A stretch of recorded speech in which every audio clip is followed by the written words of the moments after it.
Philosophy जो कि दो शब्दों से मिलकर बना, एक शब्द है फिलोस और एक है सोफिया। फिलोस का मतलब होता है प्यार, मोहब्बत, इश्क, प्रेम। सोफिया का मतलब है ज्ञान, नॉलेज। अगर आपको ज्ञान से प्यार हो जाए, ज्ञान नाम के व्यक्ति से नहीं, ज्ञान ज्ञान से प्यार हो जाए, विजडम, और ये जो ज्ञान होता है ना, इस ज्ञान के लिए नॉलेज बहुत हल्का शब्द है, ये विजडम है। नॉलेज का मतलब जानकारी नहीं होता कि कई ऐसे मूर्ख लोग आपको मिलेंगे, कहेंगे कि मुझे भारत के सब राज्यों की राजधानी याद है, तुम्हें? अच्छा, राजधानी याद होने से क्या हो गया? है तो ठीक, अच्छी बात है, आपकी मेमोरी अच्छी है, तारीफ कीजिए उसकी। कुछ लोगों को दुनिया के हर देश की राजधानी याद है, उनकी मुद्राएं भी याद हैं, और कुछ बच्चों के साथ भी ऐसा होता है, वो टीवी पे भी आ जाते हैं, और उसके ऐसा एक बच्चा दिख जाए टीवी पे, बाकी हर घर में बच्चा पिटता है फिर उसके बाद। जबकि अगर मुझे सारे देशों की राजधानी याद है तो इससे क्या हुआ? राजधानी वही की वही रही उसके बाद भी, इससे क्या हुआ? सिर्फ इतना साबित हुआ कि मेरी मेमोरी अच्छी है, मैं एक अच्छा तोता हूं, एक अच्छी मेमोरी है।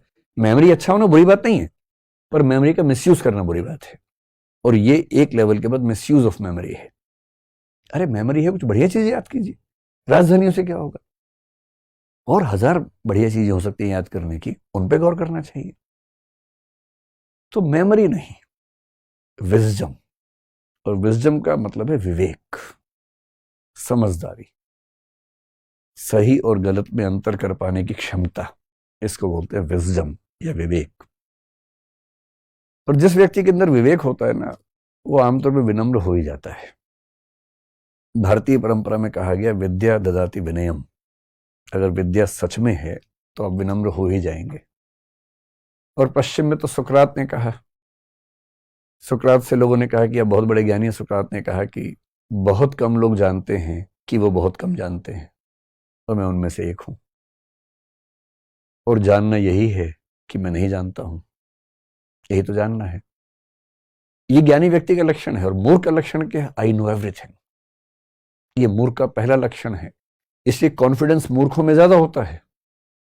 अगर कोई बहुत कॉन्फिडेंट दिखे तो आप अंदाजा लगा सकते हैं, और कॉन्फिडेंस किसी में ना दिखे पर बातें गहरी हो तो भी अंदाजा लगा सकते हैं। तो कुछ लोगों को मोहब्बत हो गई ज्ञान से, कि वो जानना चाहते हैं, ये भी समझना चाहते हैं, वो भी समझना चाहते हैं। तो आप सोचेंगे कि यार कितना पढ़ते होंगे ये लोग। तो जैसे आप लोग अपना काम करने के बाद खाली टाइम में अपनी हॉबीज पूरी करते हैं, खेलते हैं, दोस्तों से बात करते हैं, तो इनकी हॉबी ही होती है पढ़ना, सीखना, ऑब्जर्व करना, बात करना किसी समझदार व्यक्ति से। जॉन डीवी एक अच्छा दार्शनिक अमेरिका में 20वीं सदी में हुआ, उसने बड़ी गहरी बात कही। एजुकेशन की फिलॉसफी में उसका नाम सबसे ज्यादा आजकल चलता है। उसने कहा कि education is not the preparation for life और preparation of life, education is the life in itself. शिक्षा जीवन की तैयारी नहीं है, शिक्षा जीवन है, ज्ञान जीवन है। एक समझदार व्यक्ति बनने की प्रक्रिया में लगातार रहना, इससे बढ़िया जीवन क्या हो सकता है?